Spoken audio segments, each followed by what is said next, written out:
Olá, bem-vindo. Eu sou Rogério, sei que está sendo uma grande luta ler esse currículo da cidade, mas temos que continuar. Nesse vídeo aqui, vamos ler da página 43 até a página 47. Vamos lá. 1.4 Compromisso com a educação para a equidade, a educação inclusiva e a educação integral.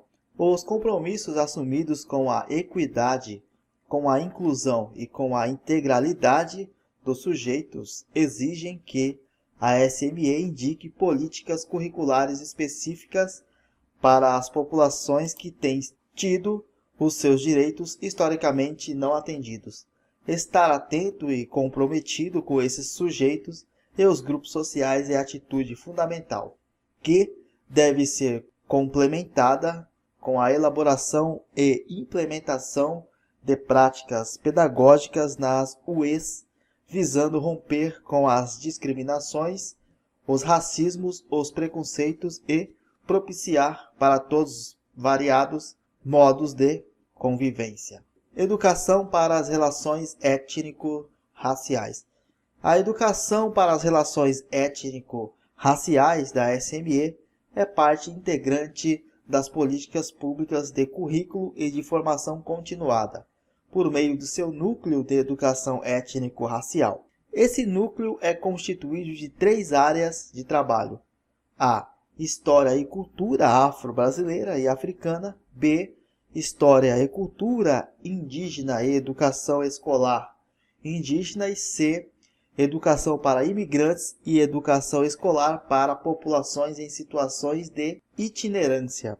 Essas 3 áreas objetivam o desenvolvimento e a aplicação contínua e permanente das leis federais número 10.639 de 2003 e número 11.645 de 2008 e da Lei Municipal 16.478 de 2016.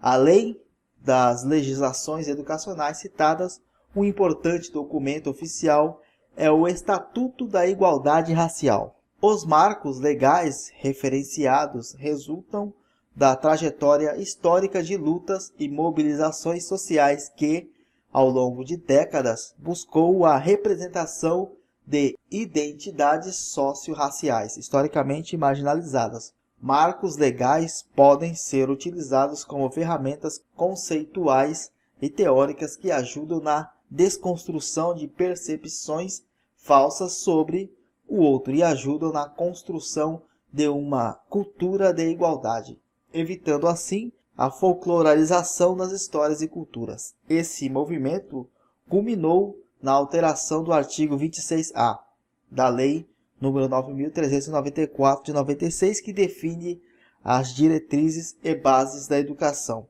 a qual, em 2003, estabeleceu a obrigatoriedade do ensino de História e Cultura Afro-Brasileira e Africana, sendo alterada novamente em 2008 para incluir a mesma obrigatoriedade em relação à História e Cultura Indígena. Esse grupo de legislações procura garantir aos cidadãos brasileiros em geral o acesso à educação básica devidamente assistidos por profissionais qualificados e capacitados para identificar e superar as manifestações do racismo, como o preconceito racial e a discriminação racial. Dessa maneira, haverá na escola uma nova relação entre os diferentes grupos étnico-raciais que propicie efetiva mudança comportamental na busca de uma sociedade democrática e plural. Quando consideramos a EI, com que olhar pensamos e refletimos as histórias dos bebês e das crianças em geral, e as histórias de crianças negras, indígenas ou imigrantes em particular? É preciso atentar para a formação identitária na educação infantil, uma vez que se trata de crianças de 0 a 6 anos de idade. É no contexto das diversas formas de socialização que as diferenças negativadas ou positivadas se estabelecem e despertam os sentimentos de rejeição ou empatia em relação aos pares. é preciso ter atenção, sobretudo ao racismo implícito, contido no tom da voz, no toque, no olhar, na brincadeira, nas brigas e nos xingamentos. O reconhecimento e a atenção a essa questão identitária ligada à variável raça e etnia levou uma unidade escolar a uma importante decisão na organização de um projeto pedagógico. Vamos aqui então à cena 3. Cena 3. Será que tem bailarina negra? E bailarinos negros? Por que não vemos muitos negros dançando balé? A partir desses questionamentos, o grupo se propôs a pesquisar sobre o assunto. A professora buscou então desconstruir alguns estereótipos, por exemplo, que não existem bailarinas negras, que apenas meninas podem dançar balé, entre outros. Foi a partir desse contexto que realizamos com as crianças um conjunto de vivências, do balé à capoeira, espaço de todos. Conforme o interesse ia aumentando e os novos questionamentos surgiam, fomos propondo novas experiências. Foi assim que tiveram contato com várias personalidades negras que se destacaram no balé ou na capoeira. Conheceram a história de Mercedes Batista, considerada a maior precursora do balé e dança afro-brasileira, e também Mestre Bimba e Mestre Pastinha, grandes capoeiristas brasileiros. As imagens dessas personalidades e outras foram alimentando o repertório visual das crianças, que passaram a utilizá-las nos seus desenhos, nas brincadeiras e nos desafios corporais. Com essas vivências também foi possível o contato com a música clássica, a música da capoeira, os instrumentos musicais utilizados em cada uma das peças e muitas outras descobertas. E aqui as reflexões pedagógicas, não importante agora para a gente no momento, depois você dá uma lida. Vamos pular essa parte aqui. E aqui para baixo, o reconhecimento positivo das culturas negras e a possibilidade da escuta respeitosa de todos permite vivenciar a interculturalidade necessária à formação da cidadania e da vida em comum, hoje e no futuro. A visibilização de histórias de vida de pessoas negras pode propiciar para as crianças, sejam elas negras ou não, o resgate da riquíssima história e cultura dos povos africanos e afro-brasileiros, repletas de inovações científico-tecnológicas, sociais, políticas, intelectuais e a ajuda na reconstrução da imagem da participação digna e ativa dos negros em todas as dimensões da experiência humana. Como vimos anteriormente, a escola não é um espaço neutro. Ela pode operar em direção ao aprofundamento da discriminação, mantendo desvantagens e perpetuando preconceitos, ou impedir atitudes racistas, propondo estudos, discussões e práticas relativas a essa temática. Um modo muito efetivo de enfrentar esse desafio na educação infantil é ofertar às crianças representações gráficas, literárias, científicas e artísticas que contemplem essa diversidade, para que encontrem nos textos lidos personagens que protagonizem diferentes histórias. Dessa forma, bebês e crianças se reconhecem em suas identidades e podem compreender a diversidade étnica e racial do mundo como uma grandeza de experiências e possibilidades. A escola é um espaço de formação e de construção de identidades sociais dos bebês e das crianças, que se compromete com a transformação social.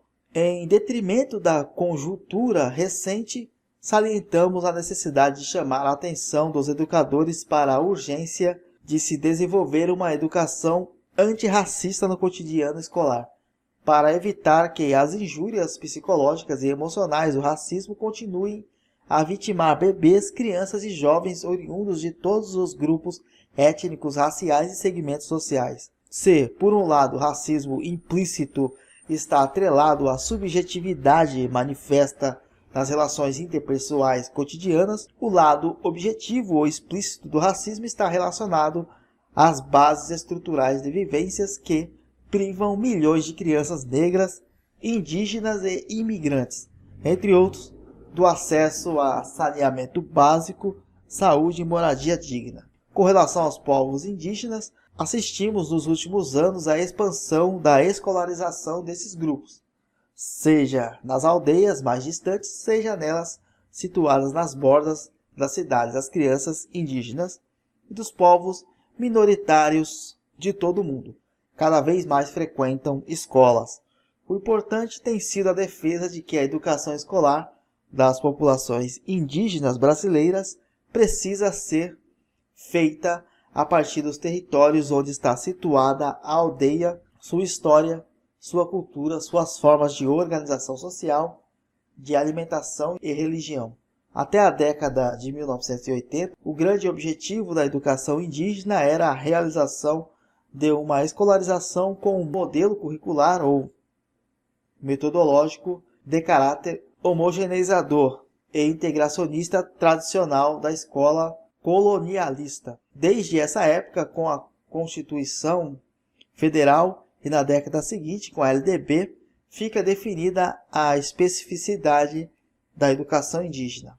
As DCNEI indicam no artigo 8º dois importantes aspectos relacionados à educação infantil com educação indígena. No primeiro momento, no parágrafo 1º, inciso 8, o texto assume o compromisso de que todas as unidades de educação infantil possibilitem às crianças brasileiras apreciarem, reconhecerem, valorizarem e respeitarem, isto é, apropriarem-se das contribuições histórico-culturais dos povos indígenas. Nesse sentido, apresentamos o relato de uma professora sobre o estudo do povo Munduruku, cena 4. Continuando nossas vivências sobre as culturas indígenas, conhecemos um pouco sobre o povo Munduruku, por meio de rodas de conversas e a leitura do livro Kabá Darebu, de Daniel Munduruku, que narra um pouco sobre a sua cultura, as brincadeiras, etc. Descobrimos, a partir de algumas vivências, que o povo Munduruku pinta usando urucum, tinta vermelha, e jeripapo, tinta preta. Quando trouxemos as sementes de urucum para a sala, as crianças ficaram encantadas. Como uma semente tão pequena conseguia juntar tanta cor. Elas não se cansavam de testar o poder riscante das sementes. Foi assim que pintamos em vários tipos de papéis, no chão, no corpo e na parede de azulejo. Nessa cena, podemos verificar a intencionalidade e o protagonismo da professora que propõe o tema sobre as culturas indígenas, não de forma genérica, e sim escolhendo um povo em específico. Propõe leituras, traz as sementes e as organiza junto a outros materiais.